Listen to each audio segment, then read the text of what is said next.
일본은 무한 책임론을 갖고 사과해야 합니다. 일본 전 총리 하토야마 유키오가 한국을 방문해 주장한 발언입니다. 같은 날 이낙연 총리와 일본 아베가 회담을 가졌는데요. 아베는 예상대로 한국이 태도 변화를 보여야 한다는 앵무새 같은 발언을 유지했고요. 한국 언론들은 수학이 없다고 연일 때려대고 있습니다. 저는 조금 다른 시각을 갖고 있습니다. 한일 양국이 북한 문제에 협력하기로 한 사실을 더 주목할 필요가 있는데요. 외신들도 이에 집중하고 있습니다. 또한 미국 정치 전문지 디플로맷은 미국이 나서서 한일 관계 복원에 힘써야 된다고 주장을 했습니다. 좋아요 앤 구독.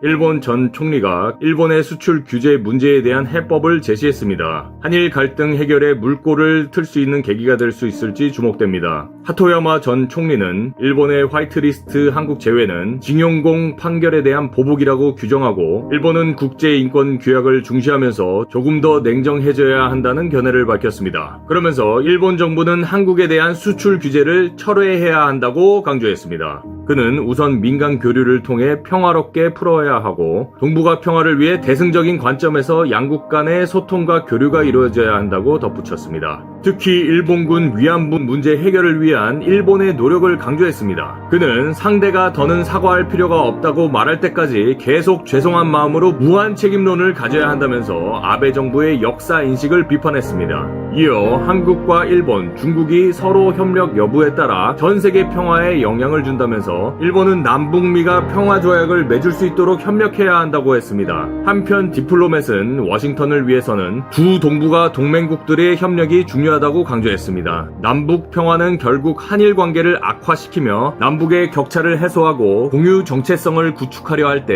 일본이 쉬운 상대가 될 것이라는 거죠. 그럴 경우 미국이 아시아에 지속적인 영향력을 미치는데 걸림돌이 된다는 것입니다. 미래의 불확실성에 대해 한미일 동맹을 강화하는 것이 아주 중요하다며 미국이 역할을 못하면 한일 갈등 사이에서 미국만 줄타기를 할 수 있다고 합니다. 단기적으로는 한일 역사 문제를 해결하도록 미국이 돕고 북한의 위협에 대한 대화에 초점을 맞춰야 한다고 주장했습니다. 외신들이 더 심층적인 분석을 하고 있습니다. 미국 없이도 이 상황을 잘 극복해 나가는 우리 국민들입니다. 미국이 지금이라도 한일 관계에 젓가락을 놓겠다면 go ahead. 이상입니다. 감사합니다. 좋아요 앤 구독.